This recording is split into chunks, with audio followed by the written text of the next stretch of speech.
či sa hrá doma, alebo teda vonku. Dá sa povedať, že sme profesionáli, mužstvo, včetne mňa, takže my sa musíme vedieť z víťazstva tešiť pol hodinu a z prehry pol hodinu. To jednoducho od zápasu k zápasu, to jednoducho sa nedá. Proste kto je profesionál, tak ten vie, že každý zápas je iný a každý... Takže žiadna, ja si myslím, je to šport, je to zábava, treba sa baviť, ale samozrejme, že kto chce sa zabávať, chce vyhrávať.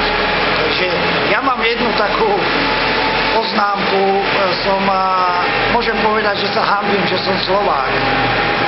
Za také obecenstvo, alebo nie ani obecenstvo, ale za pár fanúšikov, ktorí majú 14-15 rokov a dokážu takto vykrikovať na dospelého človeka, je to hanba. A toto je obraz nášho Slovenska. Takáto je naša kultúra, nie len na zimných štadiónech, ale všeobecne. A myslím si, že by bolo dobré, aby s tými 14 a 15 ročnými chlapcami niekto urobil nejaký pohovor, pretože ja nie som človek, ja už niečo za sebou mám a by som si vyprosil, aby takíto chlapci 14-roční vykrikovali a vypisovali.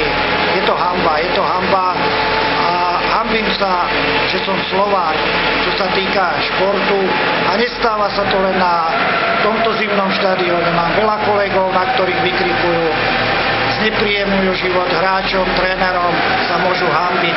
Ak sa chcú vybúriť, nech sa idú vybúriť niekde inde, ale nie na športovisko. Na športovisko si človek ide oddychnúť, ide sa pozrieť na pekný hokej, na zábavu a nie na takéto vulgarizmy, to nech si nechajú niekde inde.